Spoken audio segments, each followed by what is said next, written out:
नमस्कार, मैं हूँ ऋतुजा। एबीसी नेटवर्क में आप सभी का स्वागत है और आज हमारे साथ जुड़े हैं पंडित ऋषिकेश गुरुजी जी। स्वागत है आपका। जी धन्यवाद। जी, अभी सर फिलहाल तो एग्जाम का माहौल है। कई बार पेरेंट्स की कंप्लेंट्स आते हैं कि बच्चे उनके पढ़ाई नहीं करते हैं। अगर पढ़ाई करने के लिए बैठाया जाए तो उनका मन नहीं लगता है, इच्छा भी नहीं होती है। ऐसे में पेरेंट्स बहुत बौखला जाते हैं कि एग्जैक्टली हम करें क्या बच्चों की पढ़ाई के लिए, क्योंकि पहले तो बेसिक 10th 12th तक का एजुकेशन बहुत जरूरी होता है। लेकिन उसी में अगर बच्चे पढ़ नहीं पाते हैं तो उनके माँ बाप ने क्या उपाय करने चाहिए कि जिससे वो बच्चे पढ़ पाए थोड़ा बहुत। देखो, एग्जाम के लिए तो सबसे पहले बच्चों ने स्टडी करना चाहिए, ठीक है। और अपने को आध्यात्मिक यानी भगवान का कुछ आशीर्वाद उसमें चाहिए। उसके लिए गणेश भगवान जो सरस्वती की देवता माने जाते हैं, सरस्वती माँ, गणेश भगवान, इनकी आराधना, इनकी उपासना करनी चाहिए।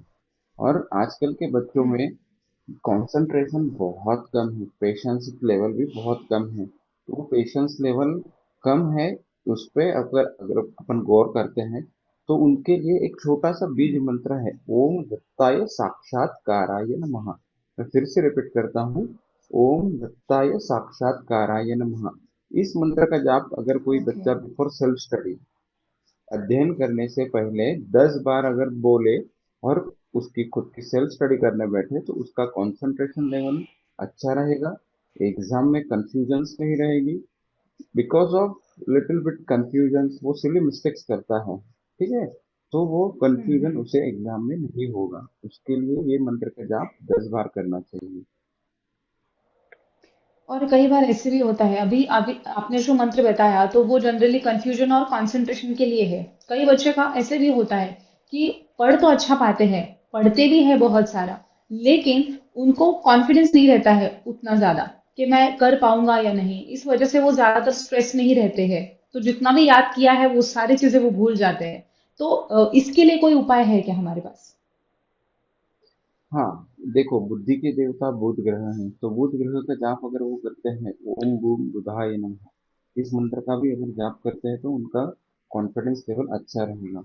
और उनकी याददाश्त यानी स्मरण शक्ति, कंसंट्रेशन, ये इसके लिए जो है ना, तो गणेश भगवान जी का ओम गंग गणपतये नमः, इस मंत्र का अगर जाप 21 टाइम्स 21 बार करके भी अगर बच्चा घर से बाहर निकलता है क्लासेस के लिए, स्कूल के लिए, कॉलेज के लिए, तो रोज सुबह नहाने के बाद गणेश हम्म। भगवान का दर्शन करके ओम गंग गणपतये नमः इस मंत्र का 21 बार जब करके भी अगर घर से निकलता है तो वो जो अध्ययन, वो स्टडी करने के लिए जाना है, कॉन्सेंट्रेट कर पाएगा। अपने पूरे दिमाग में वो हम्म। पिक्चर, वो स्टडी ले पाएगा और एग्जाम में उसके रिजल्ट अच्छे आने होंगे। ओके। और कई बार अभी जो हमने अभी बात की 10th या फिर 12th के बच्चों की, कई बार ऐसे भी पेरेंट्स की मतलब कंप्लेंट्स आते हैं कि जो छोटे छोटे बच्चे होते हैं जिनके फर्स्ट टू फोर्थ तक, कहते हैं कि तब तक अगर बच्चों को पढ़ने की आदत लग जाती है तो वो लॉन्ग लास्टिंग होती है, उसके बाद में आपको बच्चों को बिठाना नहीं पड़ता है। और उस टाइम पे उनका अगर चलिए। कंसंट्रेशन हमें बढ़ाना हो, क्योंकि कई बार ग्रह दशा के अनुसार चंद्रमा वगैरह की वजह से वो पढ़ नहीं पाते, यानी कि जो कंसंट्रेशन होता है उनका वो थोड़ा हिला हुआ होता है। तो क्या उसके लिए हम कुछ उपाय कर सकते हैं क्या? देखो, कंसंट्रेशन उन बच्चों का थोड़ा सा खराब रहता है जिनका जन्म अमावस के दिन हुआ होगा या कृष्ण चतुर्दशी तिथि यानी हम्म। अमावस के एक दिन पहले, यानी चंद्रमा का उस वक्त बल नहीं रहता है, तो उस वक्त चंद्रमा का बल बनने के लिए अमावस की शांति करना जरूरी है, कृष्ण चतुर्दशी तिथि की शांति करना भी जरूरी है। ओके। अगर बच्चों पे अच्छे संस्कार हम्म। हो, उनकी क्षमता यानी उनकी बुद्धि क्षमता बढ़े, इसके लिए उनके पेरेंट्स ने साल में एक बार गणेश याग, ये पूजा करना जरूरी है। गणेश याद कर नहीं सकते हैं तो गणपति का सहस्त्र आवर्तन, सहस्त्र आवर्तन यानी 1000 बार गणपति का पाठ यानी गणपति स्तोत्र का पाठ करना चाहिए। उस गणपति अथर्वशीर्ष का भी कर सकते हैं। तो उसके हम्म। संकल्प लेके अगर करेगा तो उस बच्चे पे उसके इफेक्ट मिलेंगे। वो पूजा जब पूर्णाहुति से समाप्त होगी, उसका जो कोई प्रसाद होगा उस बच्चे को देंगे या उस पूजा में उस बच्चे को बिठाएंगे, तो गणेश जी की हम्म। कृपा उन पे बनी रहेगी, उनकी बुद्धि क्षमता बढ़ेंगी। ओके, इसका मतलब गणेश जी का जो अथर्व शीर्ष है ये एक बहुत ही बेहतरीन तरीके से काम करता है। जी। अम, मेरा एक और सवाल था। मैंने कई बार बच्चों को देखा है कि कई लोगों ने उन्हें सजेस्ट किया है कि आप पीपल का जो पेड़ है वहां पर जाओ, उसकी प्रदक्षिणा करो, उस पर दिया बाती करो। तो एग्जैक्टली ये क्या विधि होती है और उसका रिजल्ट कैसे आता है? देखो, बच्चों की स्टडी को लेकर और पीपल के पेड़ का पूजन का कोई नहीं है। पीपल के पूजन इसलिए किया जाता है कि पितृदोष अगर किसी की कुंडली में है या प्रश्न कुंडली के अनुसार किसी को पितृदोष दिखाते हैं तो अपन वो पीपल के पेड़ की पूजा कर सकते हैं। ठीक ओके। है। लेकिन मैंने कई स्टूडेंट्स को भी देखा है कि जो कहते हैं कि बुद्धि इससे बढ़ती है, अच्छी होती है, तो इस वजह से हम लोग ये प्रदक्षिणा कर रहे हैं। I don't know it is misguided और क्या है चीज, इसलिए मैंने आपसे पूछा कि क्लियर कर देते हैं आज। पीपल पीपल के पेड़ में नीचे मुंजा यानी मुंज भगवान का स्थान होता है। तो जो बच्चे फर्स्ट टू फोर्थ के लिए हैं उनके लिए ठीक है, उनके माँ बाप उसके लिए पूजा करें तो ठीक है। तो उनके पूर्वजों का आशीर्वाद उस बच्चे पे बना रहेगा, उसकी बुद्धि क्षमता अच्छे से बढ़ेगी।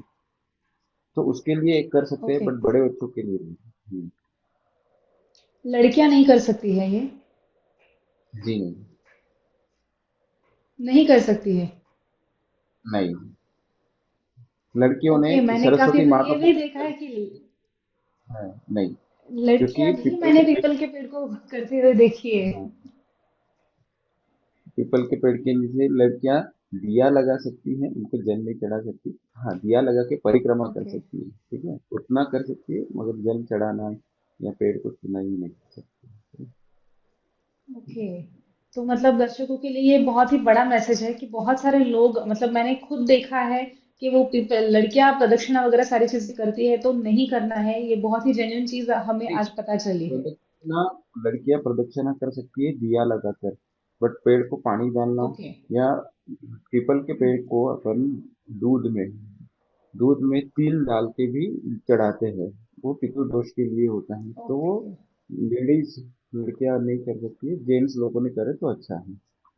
तो आज के सेशन का मेरा आखिरी सवाल ये है सर कि अभी बच्चे एग्जाम के लिए तो जा रहे हैं प्रिपेयर, कुछ लोग प्रिपेयर करके जाते हैं, कुछ लोग ज्यादातर नहीं करके जाते हैं। तो इनके कॉन्फिडेंस बिल्डअप के लिए या फिर पॉजिटिव रिजल्ट आने के लिए कोई बीज मंत्र या फिर कोई ऐसा एग्जैक्ट उपाय है क्या? जी जरूर है।